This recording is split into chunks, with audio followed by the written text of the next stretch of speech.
Right. Good morning, councillors and the public and the staff around each side. It is good to see everyone here, and I do apologise for our meeting happening on today of the 22nd of October, 3 days away from Christmas. December. So it's December. Thank you, councillors. Thank you for reminding me it is December. As I was saying, coming close to Christmas, which is always a bit of a concern, isn't it? Everyone's mind is on many different things. Before we start the meeting, as we usually do, Councillor Ruka, would you like to have a word of prayer for us to start with? Kia ora tātai, o te rā tātai katoa, me nui tātai.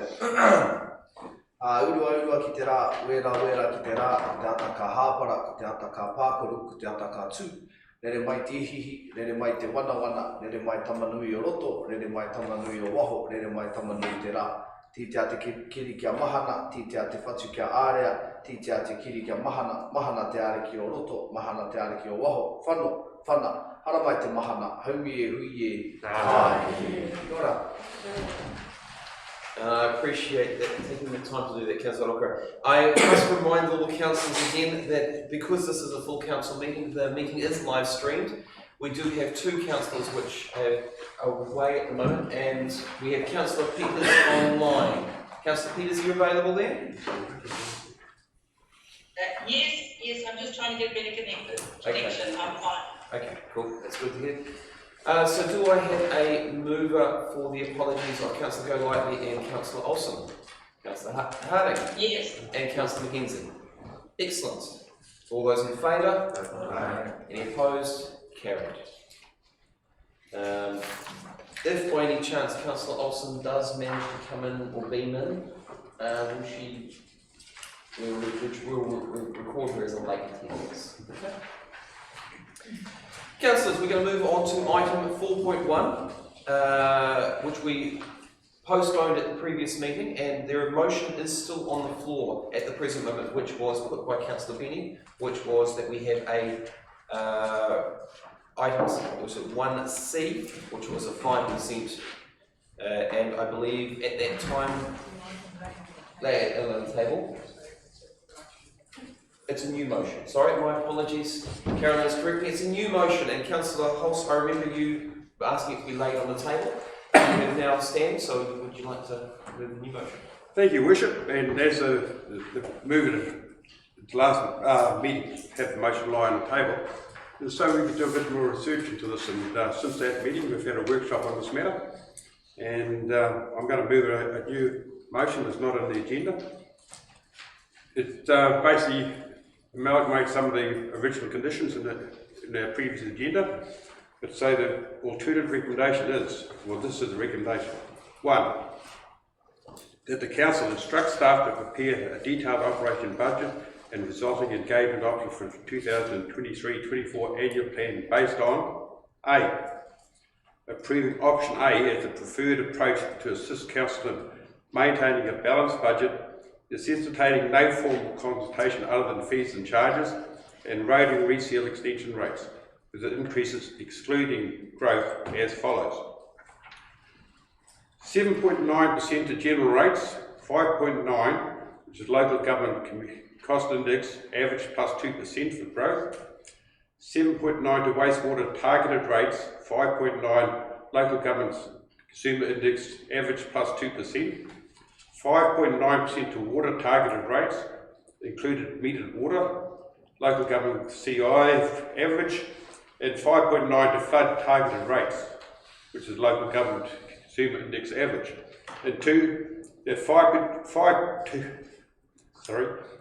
that 2.5% of the general rate be apportioned to roading. That's part B, yep, okay. And the rest of it is still 2, 3 and 4, are they still? That's the motion as is. As the motion is, okay. There was the other parts there, Councillor Olsen. Did you want the other parts in there as well? We've got targeted rates in. You can have that at the meeting if you like. Sorry, I'm just trying to just double click here. So the motion is, as Councillor Holst has stated. Do I have a seconder? Councillor Councillor Yovich is second. Councillor Hulse, would you like to speak to it?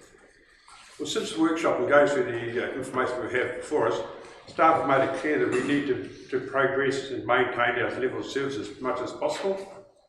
In consideration of that, the councils have had to weigh up the balance of doing that versus holding rates, etc., or decreasing rates.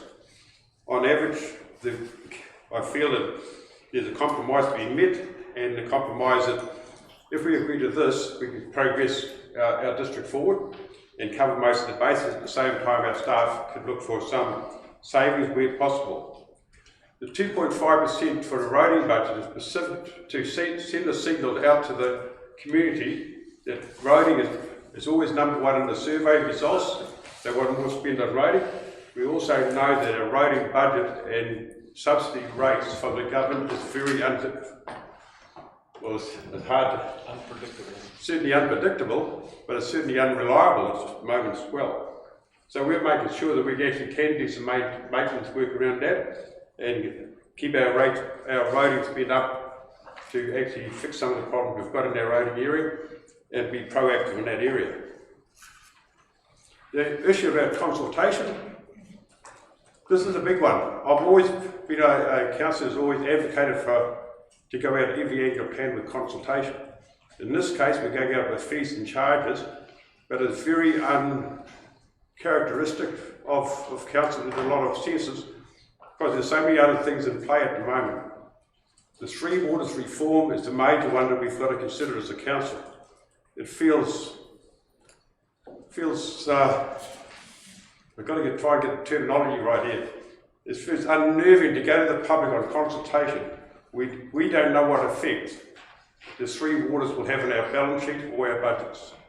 This needs to be done through a proper consultation phase when we go through our long-term plan meeting the following year. So all that will be discussed in full when we know the detail, and it's going to alter our whole finance line. The second point in consultation is we've on a very, very tight pipeline and a very, very tight fiscal envelope here to actually get what we can at the moment.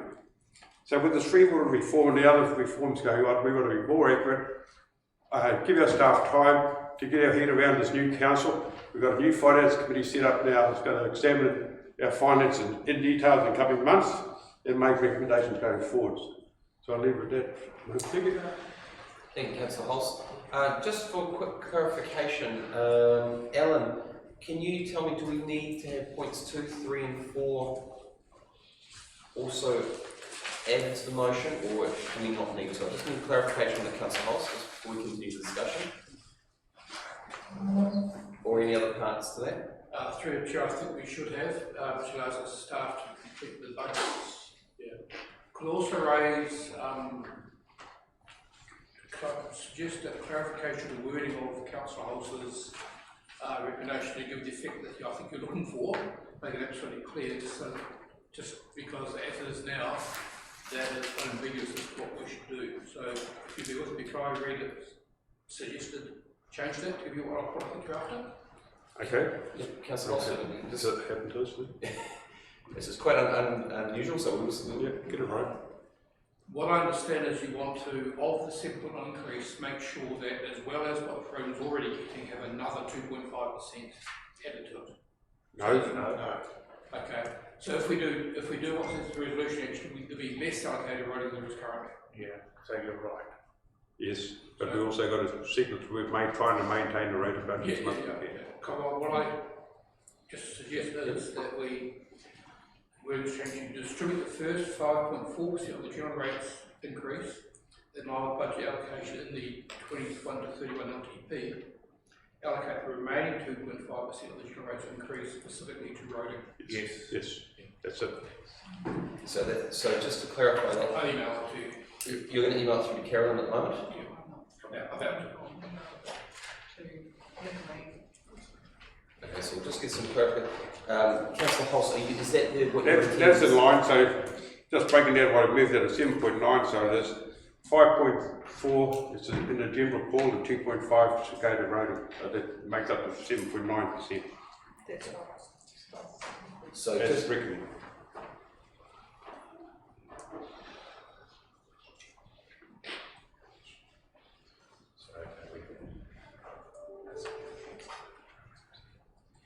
oh. Will that change any of the subsidies and with the roading stuff that will be coming up? Will it affect anything to do with anything like that?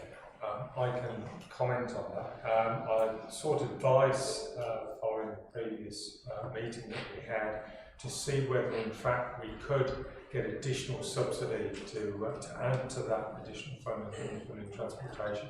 The feedback that I've received is that that would be unlikely that we would receive any additional subsidy, so it would be just council funding. There's a lot of pressures in regards to the funding from Whakakotahi, and we don't believe it will attract any additional subsidy. So, Councillor Hoss, I'm just getting Carolyn No, that's fine. get the motion that she put here, so it's clear. And just to make sure, I think what you're referring to is item 1B, where that would be added, which is distribute the first 5.4 of the general rates increase in line with the budget allocation in the LTP, allocate the remaining 2.5 of the general rates increase specified to road. And I think that's what you're trying to say from D, isn't it, Councillor? Did you want the remaining recommendations? So Carolyn's just asking, do you want the remaining recommendations, which is on 2, 3 and 4, to be included in your motion as well? I don't want a specific motion, but I'm just happy for anyone to move an amendment along those lines, because I want to make sure this is really clear. Okay, so I just want to make sure, Councillor Jovich, you seconded the motion. Are you happy with that amendment being made? Yes. Okay, so that amendment's been made as 1B. I think Councillor Ross was saying that he would prefer an amendment to add those, is that correct? No, he's referring to 2, 3 and 4. The amendment will be coming in there. Councillor Cooper, did you have your hand up for anything? Well, if you need an amendment, I'm happy to make an amendment, Your Worship. That was all. Your amendment is relating to 2, 3 and 4. 2, 3 and 4. Yeah, so if you need that. Councillor Hulse, I think, wished to keep his motion the same. I'm amending it to add 2, 3 and 4 to his motion to allow the staff to complete the job as envisaged. Do we have Councillor Mackenzie has seconded for that? Discussion on the amendment? I guess as I've moved the amendment, Your Worship, I should speak to it. The setting of the rates for the annual plan is a fraught subject. However, we do have a policy, and we have followed that policy, and that policy is that we go out with the Local Government Consumer Index, which is 4.9%, 5.9%, sorry, and then we have added 2% for growth. That is in the policy, and Councillor Hulse has followed that, and I agree with it. As Councillor Hulse has indicated, there is immense pressure on all local government authorities at the moment because of the uncertainty surrounding what they call the reform storm. It is not only the Three Waters, it is the Resource Management Act being restructured into 3 separate acts. And of course we are in the middle of an very inflationary period. So I would like to commend the staff for the work they have done in preparing these options. Thank you. I would also like to note that last year, due to the following of our policy and the Local Government Consumer Index being struck at a rate pre-inflation, we actually went into last year about 2 or 3% under where we could have been and should have been to keep up with inflation. That was acknowledged at the time, but the firm that calculates these things did not have time to redo it. So last year, our finance team had to carry a 2 or 3% deficit through, and they had to make those efficiency gains to be able to run a balanced budget. We of course have not added that 2 or 3% on this year, so again that efficiency will have to be, that money is not there still, and so that will have to be gained and sought after. We've also, as Councillor Hulse indicated, are very focused on the long-term plan, which looks out for 10 years, and we are determined as a council to look for efficiencies, and we have the goodwill of the leadership team to help us find those efficiencies. And I think it is fair to say from the meetings that we've had that everybody is working to the common goal of finding efficiencies in this council, which will then we will be able to demonstrate in the long-term plan. So I think it's an example of a council and the senior management team working together to get a result for the good of the community, and so therefore I'm happy to speak to the motion. Do we have anyone else who would like to speak to the amendments? Councillor Holmes. Your Honour, so I'd like to speak in support of this. I think particularly pleasing to see an allocation going to roading. I receive numerous, constant complaints about the state of roads, and I think it's good that this council is trying to allocate now funding to the roading. And just to support Councillor Cooper's comments about efficiencies, even though we're talking about an envelope, a financial envelope here for the team to work on, I do think it's vital that we give the message that we are still seeking line by line efficiencies from the budget. That's what the ratepayers would expect. And furthermore, we should also be encouraging the team to look at performance against all contracts as well, to make sure that we are getting full value funding against all contracts. But subject to that, I'm happy to support this. Thank you, Councillor. Councillor Conant, you had something to say, or are you going to? Yeah. I'll keep it short and sweet, not feeling the best at the moment. Yeah, it's one of these things that we don't want to have to raise rates, but if we have to, we have to. The services that we're provided with actually support us in a great many ways, many of which we don't actually see easily, and they quite often go under the radar and usually are underground. I'm supportive of going through this as it is with the rate that we'll be looking at, because of the fact that we will be providing those services. And with all the council and discussion that we've had already this term, everybody wants to be able to do more and get the projects in and get them sorted. And so if we want to get these projects done and provide these services for the people, we need to be able to have that funding. The unfortunate thing, there are subsidies from the central government that we are unable to get and fulfill for many reasons. It's great that we have had other options to be able to do some of them, but if we need to produce the same for a higher cost, it means that there will be less. So unless we provide more funding ourselves or deal with it and just be happy with situations and more potholes or more gravel or whatnot, we'll have to deal with this. One thing that I would just like to say as well, that acknowledge the previous work that has gone into this and the staff that have done this as well, for all the work that they do. I commend them for the effort that they go through all these numbers.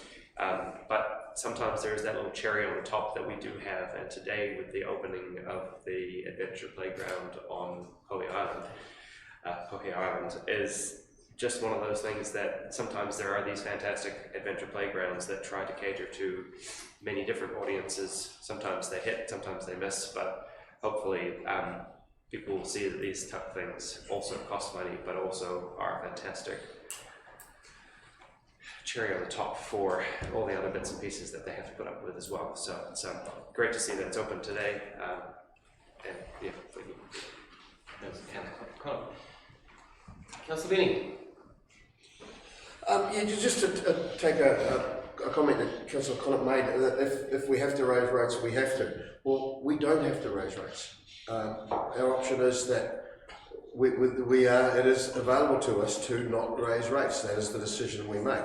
And I think at the original meeting we had last week, I moved the motion to increase rates by 5%.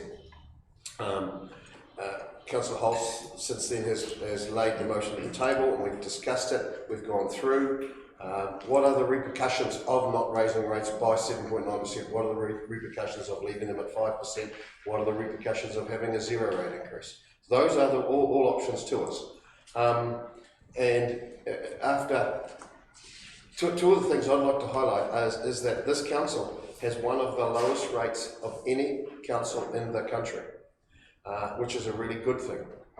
I don't want to be one of the top ones. I don't want to be up with Auckland as the charging people with the top rates. I think we're in a really good place, and I would encourage us to stay there. The second point was that our staffing levels are one of the best in the country. Our staffing, a percentage of funds towards staffing costs is one of the lowest in the country. Again, it shows that we are looking at saving costs, how we operate, and looking to keep this council a lean council. I still believe there are things that we can do, and throughout this last few weeks I've had a number of phone calls, emails and comments on that wonderful place Facebook, which is everybody's know is absolutely the final decision on everything, saying that we should not be raising rates, that there are people out there who are struggling, and we acknowledge that, and I acknowledge that, and I will be voting for the motion today with the 7.9% rates increase, but I'll do that on the proviso that we have we've given an undertaking that we will look before the next year's long-term plan. We will look seriously at every line and try and make efficiencies to do that. So while I was happy to move a 5% rates increase, I will be supporting the 7.9 because, in particular, the major issue for a lot of our people is roading, and we have got to show that we are serious about doing something about the roading, because I don't think we are showing that we're serious about it now. Thank you, Councillor Benny. Councillor Mackenzie.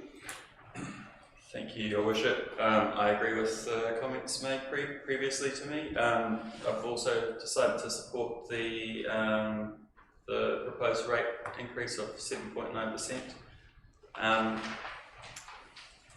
It's important to acknowledge that 7.9% isn't a free pass. It still it still requires a certain degree of belt tightening by the organisation to achieve a balanced budget.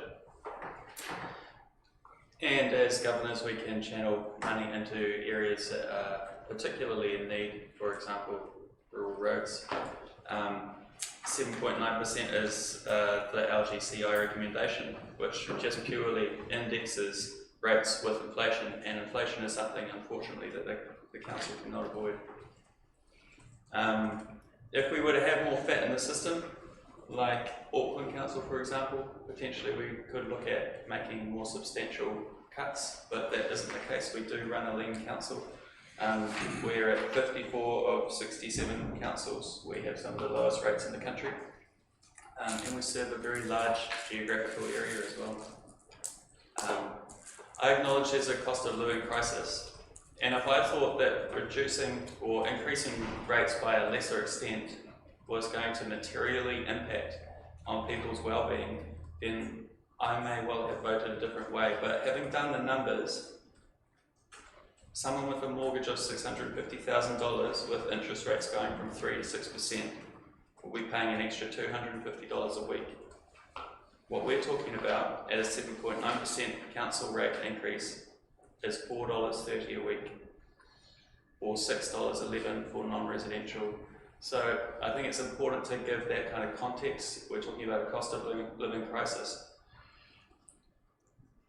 Rates do impact on people's outgoings, but relative to other expenses that are being incurred by the ratepayers, it pales in comparison, and I think it's important to give that context. It does, however, make a huge difference to how effectively the council can serve its community. So I believe now is the time that we need to show leadership and not waste money on an expensive consultation process when we have one just around the corner with a long-term plan anyway. It's time for a steady hand, not a knee-jerk reaction. So I'll be supporting the proposed increase of 7.9% with the earmarking of 2.5% for rural roads. Thank you. Thank you, Councillor Mackenzie. Just for one question, I need to make sure our senior manager, or sorry, our CEO can answer. Has there been an undertaking from the staff to look towards savings? Yes. Okay. That was one of the questions yes, I saw Councillor Peters there. I've got Councillor Harding first. I just wanted to clarify that question with the CE because we've made it very clear, and I just wanted to make it on public record there that the CE is in agreement that there is going to be some savings looked for or if not found. Councillor Harding. Thank you through the chair. I acknowledge our previous councillors' comments and also support this agreement of 7.9% that we got through. And I think it's really important that it's acknowledged that it hasn't come overnight. It has come over 4 to 5 workshops and briefings, and we were nearly there. And then Councillor Hulse, you know, put it on the table we needed some more time, and we needed some more discussion and debate over it.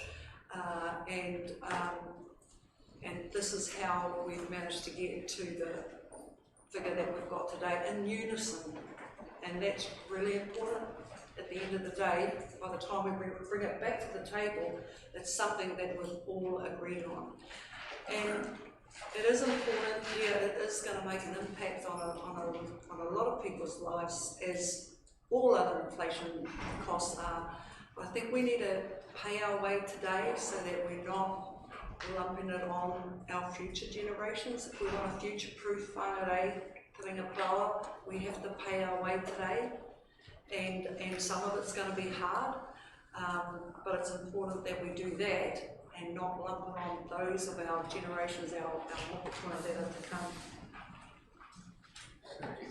Yeah, subject to today's arguments, of course. And also, just acknowledge Councillor Hulse about his always readiness and commitment for consultation. And because in the beginning we really did wanted to take it out. We wanted to take it out for consultation to wider communities. Again, we needed to look at our efficiencies, we looked at the workload of the staff, and the cost-cutting exercise that we're trying to do.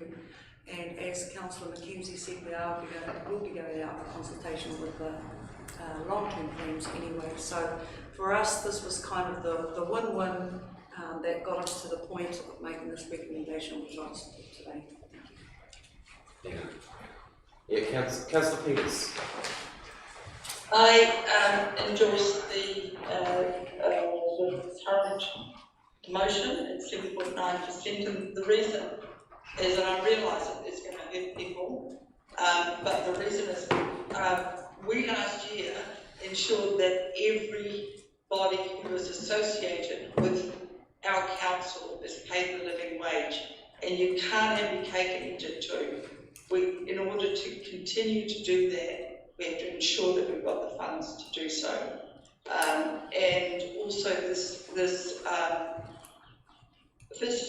city, this district, has a lot of projects that need to be advanced in order for us to build houses, to ensure housing is satisfactorily progressed, especially for those who don't have houses or are not able to raise mortgages. So that sort of work involves people, it involves the employees and paying employees well and keeping the employees, especially in our consents department. It's really important so that we actually manage to pay people enough to keep them with us.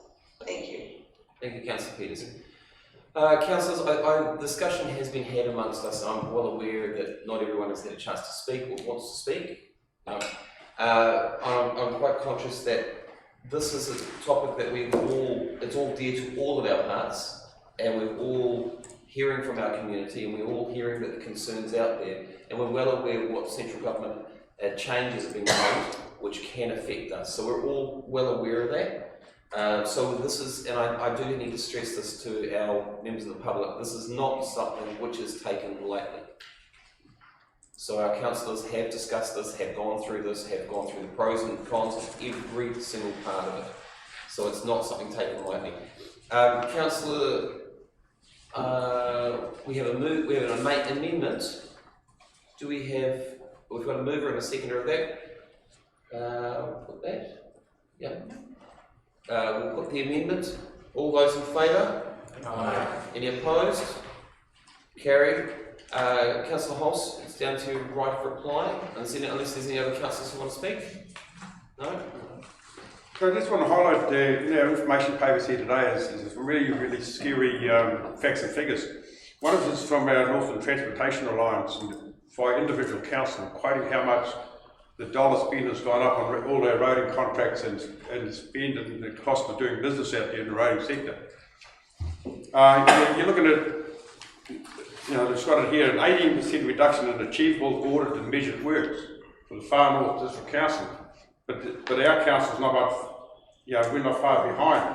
So although we're increasing the budget through this motion, we're kind of spinning our wheels a bit. So it's going to be very, very hard to make the improvement we want on roading, but we're signaling quite strong with this recommendation that we are hearing what our ratepayers are saying out there and residents are saying out there, and we're trying our level best to make sure we make improvements in that area, and hence the separation of that amount in the motion. Thanks very much. Councillors, the motion, as you've heard it before, the right of reply has been had. So it's 1, which is what Councillor Hulse has said, and then B, which specifies that there is distributed the 5.4 of the general rates increase in the line budget allocated in 2021 to 31 LTP, allocate the remaining 2.5 of the general rates increase specifically to roading, and then we have the amendment which was added to that, which is points 2, 3 and 4. That has now been put. All those in favour? Aye. Any opposed? Carried. Thank you, councillors. I just needed to clarify that and read that out, Councillor Cooper. Yes, good. We'll just move on to item 4.2, which is on page 19 or page 21 in those who have got the electronic versions. Councillors, I'm going to move a different motion than what is on there, and the motion is that Council 1 establishes a development agreement working group and adopts the terms of reference in attachment 1. 2, appoints Councillor Holmes as the chairperson and Councillor Olsen and Councillor Cooper as members of the working group. And item 3, notes the terms of reference will be updated to include the members. Do I have a second of that?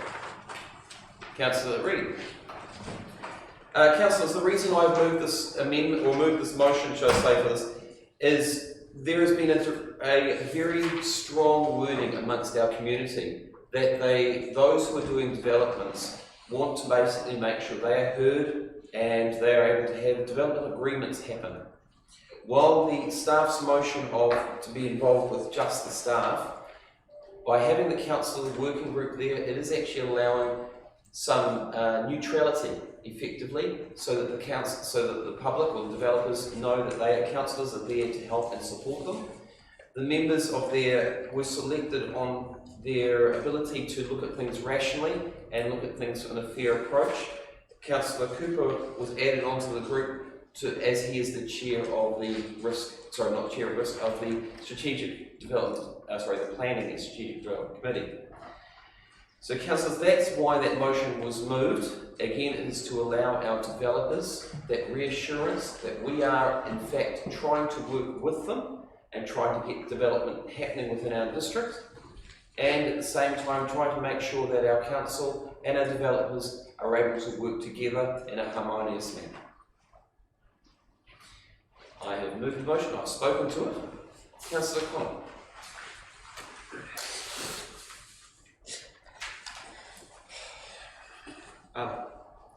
I'm not sure I fully support the way this bill has been put through.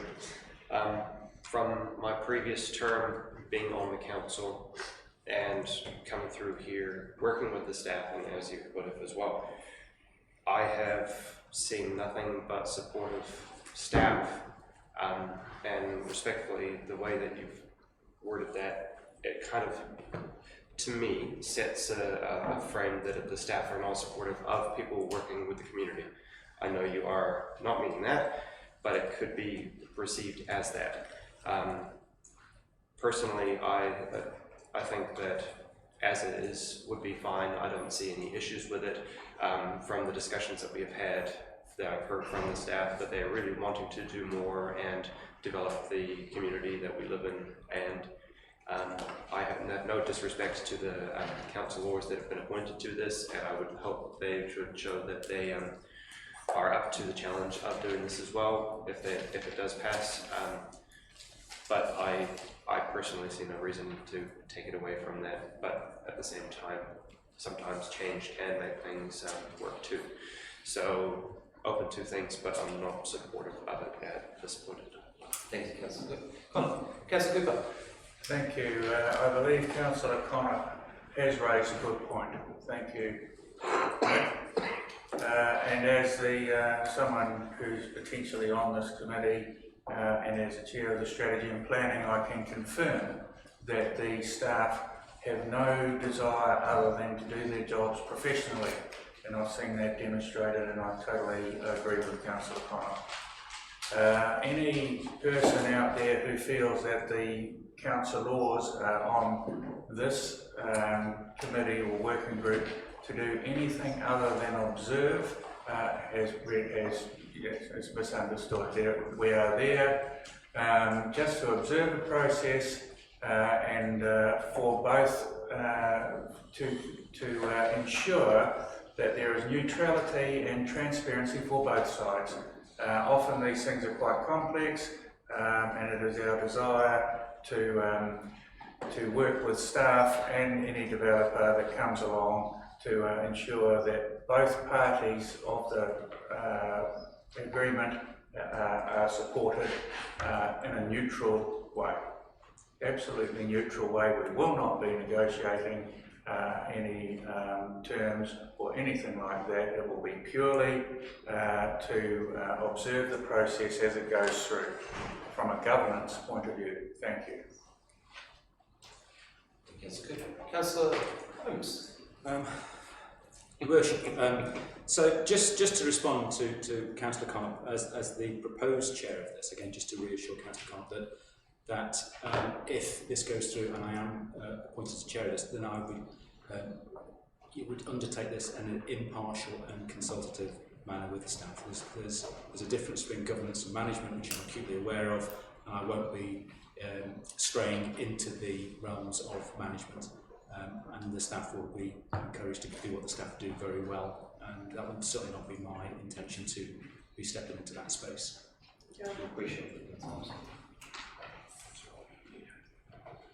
Any other speakers to that? No. My reply, look, I'm just going to highlight, and Councillor Connor has raised a really good point, and Councillor Cooper has highlighted on that as well. Our staff do work very, very hard to work with, and they work well with, and try to work with as many of the developers as possible.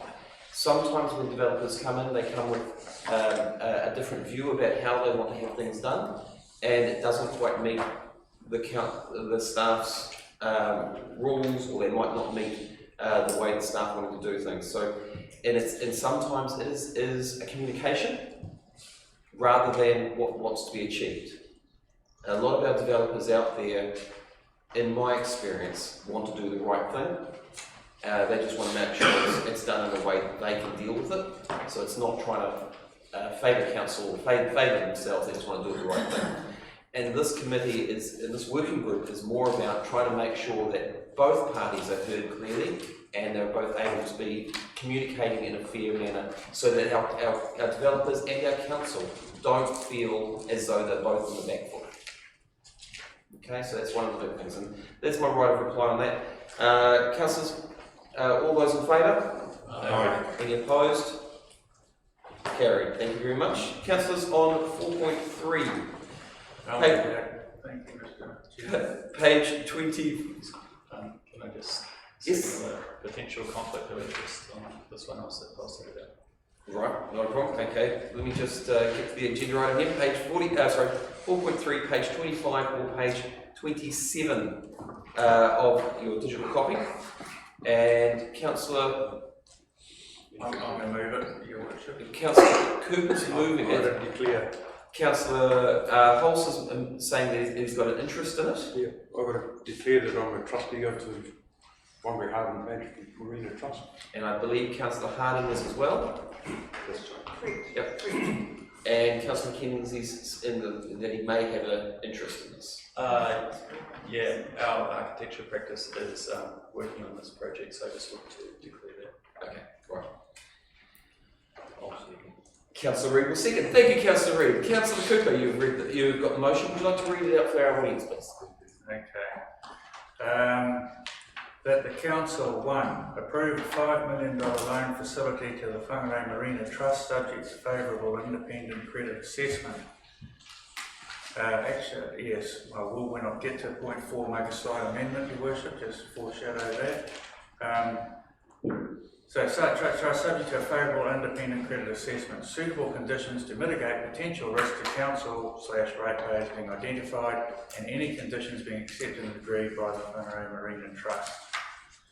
2, notes that the independent credit assessment will provide council assurance on factors including but not limited to A, performance, pricing, occupancy and berth waitlist, B, the underlying business case, C, interest in and forecast demand for berth licence sales, D, proposed pricing for berth licence sales and the associated fundraising amount and timing, structure and terms of the berth licence agreement including E, OPEX, F, proposed berth rental prices, G, competitive position of the marina relative to other facilities, H, design and consent conditions, I, construction costs and overrun, J, sensitivity of project feasibility to changes in key assumptions, K, Whangarei Marina Trust cash flow covering all loan repayment commitments. 3, notes that in order to expedite the independent credit assessment, staff are actively working with both the independent assessor and the agent for the trust to manage any potential for conflict, real or perceived, to ensure that areas already subject to an acceptable independent assessment/peer review are not subject to further review. 4, approve the loan being subject to an interest rate equal to the rate that council would pay the local government funding agency in order to mitigate any balanced budget impact. Plus, and here is a change from the agenda, Your Worship, a 1% premium to recognise administration cost and risk. 5, approve interest being accrued to the loan balance over the period of construction. 6, approve the Chief Executive to make amendments to the draft loan agreement, including any changes required as a result of the independent credit assessment. 7, delegate to the Chief Executive to finalise sign the loan agreement subject to A, a favourable independent credit assessment, B, suitable conditions being identified, and C, those conditions accepted by the Whangarei Marina Trust.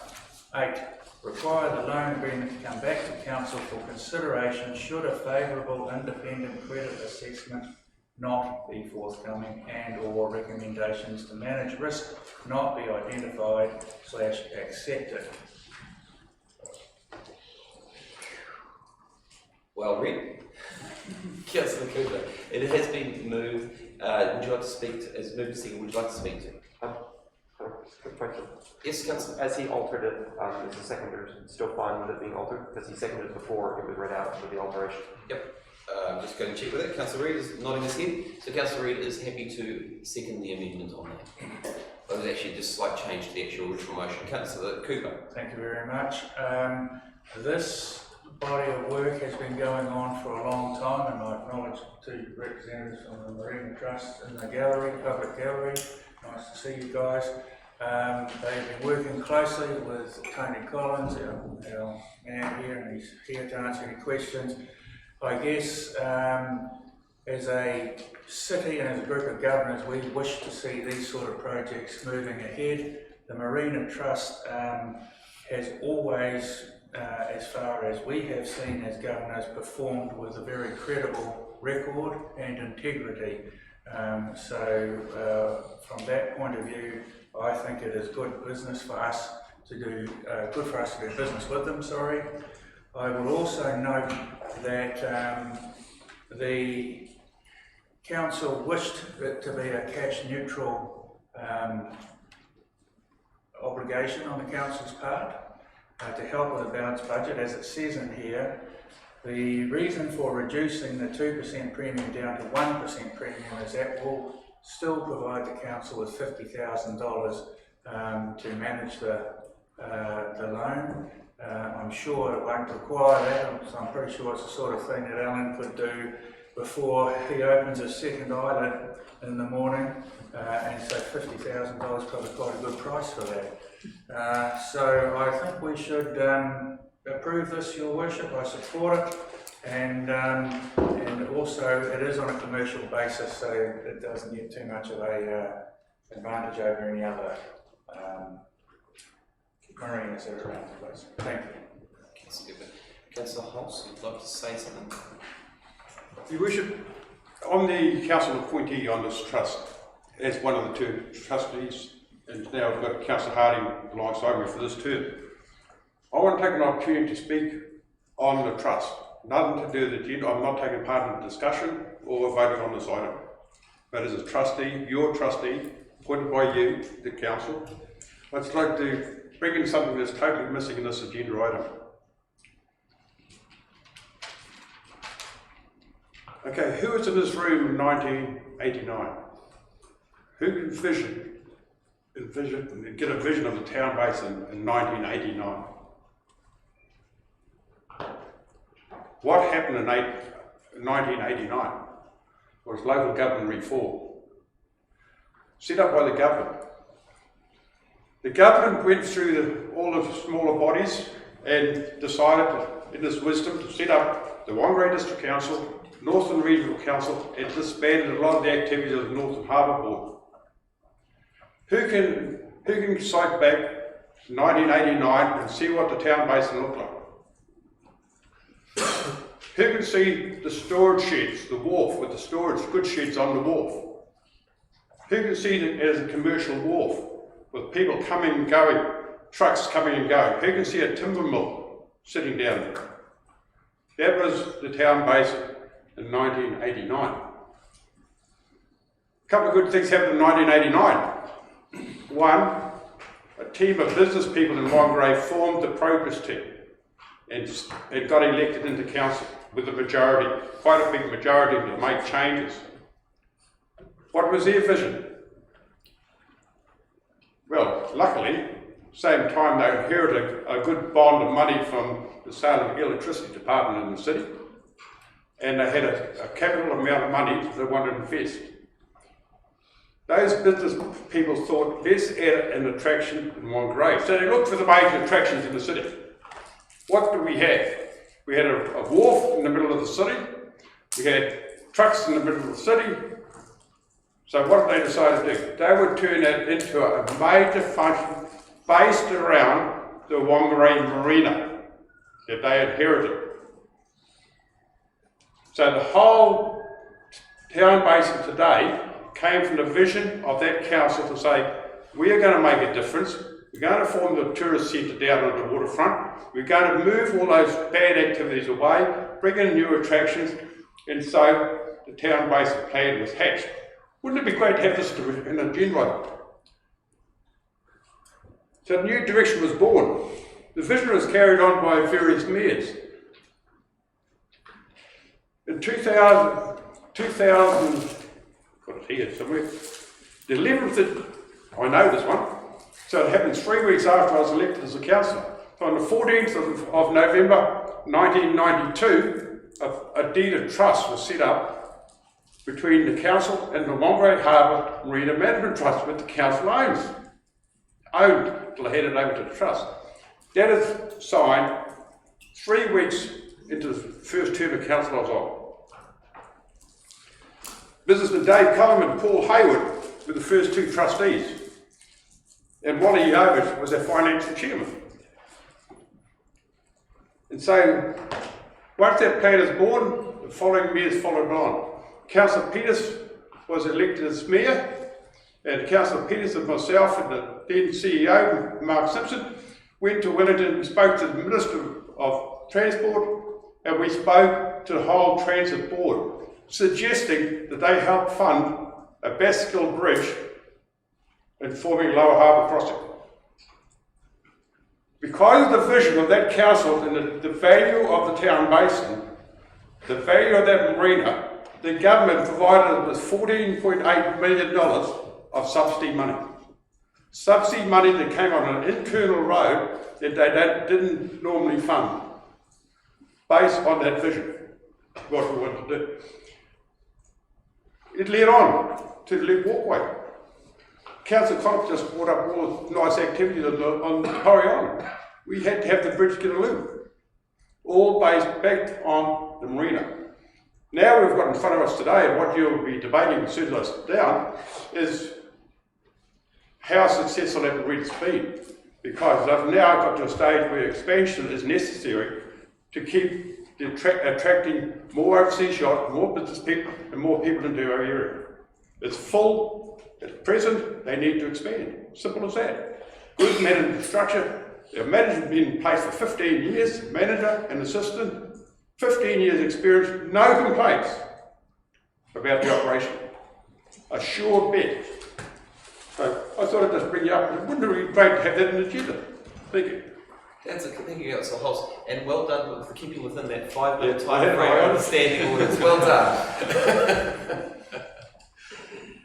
Councillors, is there any discussion? Councillor Connick. It was more of a question.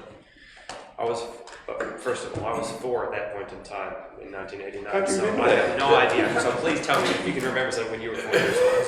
Anyway, Councillor Connick. My question is, with the amendment being the change of the movement, within the agenda it says the finance recommendation is that 2% premium would cover the administrative costs while recognizing the potential risk associated with the project. With the reduction to 1%, will that have any major impact on our staff, or what will happen in that respect, please? I believe Dominic's probably better to answer that one through, is that correct? Yep, Dominic. No, I mean, if it's covering our costs, then it will be neutral and maintain a balanced budget. Thank you.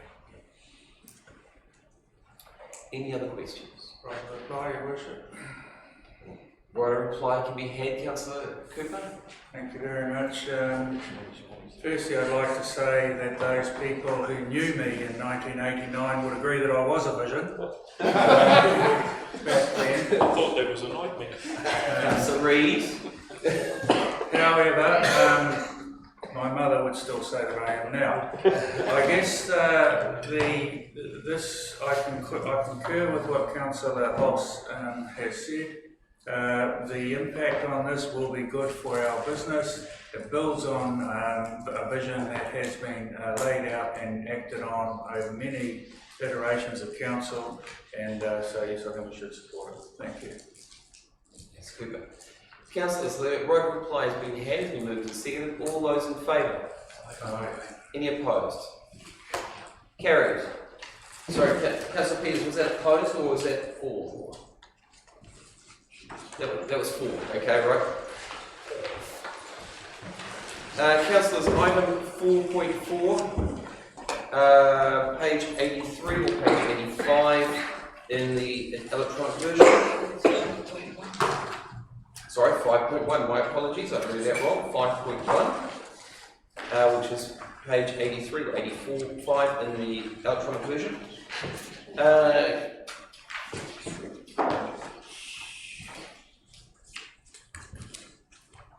I will move the motion, and that is basically 1, receives the Audit New Zealand's correspondence advising of the delay of the audit completion of Council's 2021 to 22 annual report. 2, notes that the annual report and summary annual report for the year ending 30th of June 2022 will be presented for adoption upon final completion of the audit in early 2023. And 3, notes that the Office of the Auditor General proposes to reallocate council from Audit New Zealand to Deloitte Limited for the audit of the year ending 30th of June 2023. Do I have a seconder? Councillor Hulse is seconding that. Councillors, I'll explain to you what's actually happening, and I know you've read the agenda. This is, sorry? Could you say second that? You're seconding, Councillor. I'm not Councillor Hulse. Sorry, Councillor Jovich, my apologies, Councillor Jovich. My apologies, Councillor Jovich. Councillor Jovich is seconding that motion. As I will speak to the motion, I just want to remind councillors that this is not because of the Whangarei District Council. This is because of Audit New Zealand and their processes and their situation that they have got themselves into. So they have not only apologised to me personally, they have apologised to our CE, they have apologised, I believe, to central government in their processes, that they are well behind the audit process. And councillors, just to highlight, we are one of 20 councils which they haven't been able to get to. Plus also district health boards and trying to finish those as well. There has been a lot of, in their defence, I'm not going to try and say it's because of COVID, but we know that COVID has played a major part in the audit slowness. We also know that because of central government changing a lot of their procedures, that Audit New Zealand are also trying to catch up to a lot of that. Through C, is there staff who'd like to make any comment to this? I'd just like to acknowledge the work that's been done by staff within the organisation. A huge amount of work goes into the annual report, and everybody is saddened with this particular fact. We don't have control over that, unfortunately, but nevertheless, a huge amount of work has gone in, and it is upsetting for the team. So I just want to acknowledge all the work that they've done. It's not their fault. I'd like to move an amendment, please. Councillor Hulse, what would your amendment like to be? 1, 2 and 3 remain the same, and 4, that Audit New Zealand holds the cost at the same level as this current year. Do we have a seconder for that? Councillor Harding seconding that? Councillor Hulse, what would you? Well, we've just had a big debate about setting rates for the coming year and being accountable.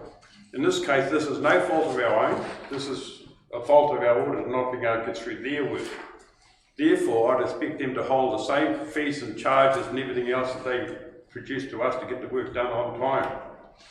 So I'm just standing up for our ratepayers and saying publicly that everyone's under our eyes at the moment. We're watching all cost savings being made. So I'd expect them to hold their costs. So I'd like that in the motion, thank you. Thank you, Councillor Hulse. Simon, as a CE, have you made, just for a clarification point, have you made any discussions about costs with?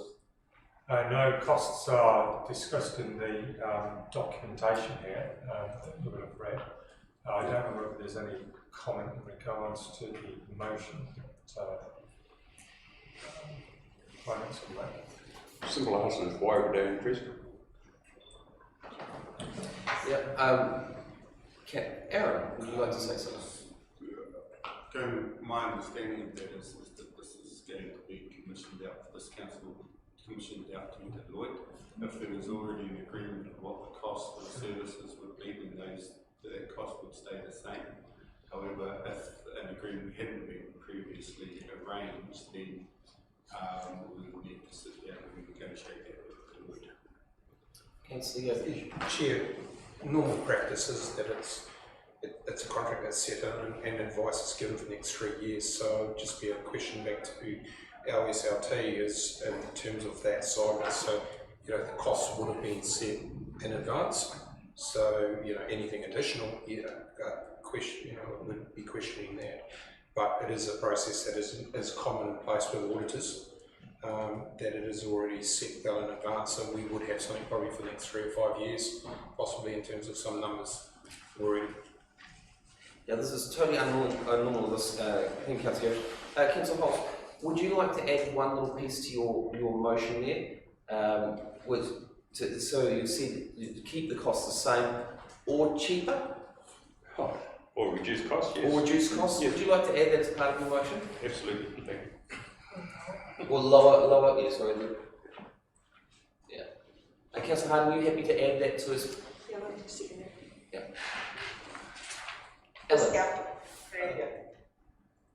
Through the chair, while I totally endorse what Councillor Foster's trying to achieve here, the audit process is governed by the Office of the Auditor General, and they assign auditors to us. We're not like a corporate who we can shop for a better deal. We have to work with the relationship we are given and negotiate with that party. But ultimately, we can't say it's too expensive and walk away. So while we can negotiate, we can't definitely say, don't like the price, we're not accepting it. We're not in that normal relationship. I think the sentiments have actually been heard, Alan, that the councillors are concerned about the costs, and I think they, from what I'm hearing here, is they would prefer to have it as it is or lower, if possible. It's a point of order, though. Could I just clarify that? Absolutely. The comment made by Mr. Adcock here. 12 months ago, we faced a very similar position. And I questioned the CEO at the time in a public meeting. Carl Vessels was here. And I asked about the issuing of other auditors this work. And we employ them as contractors to do our work. So we can quite openly say we could go somewhere else. That is what we were told with the auditor in the room. I believe Alan Adcock's saying something different, so... Well, the conversation was quite clear. Rob was sitting there. Maybe something that can be discussed offline, and we can see what we can do about that. But I think Councillor Holston's amendment is quite clear on that. It's that or lower, which I think is quite fair on the respect of the hard work that our staff have done with that. So we'll have any more discussion on the amendment? No? We'll move the amendment.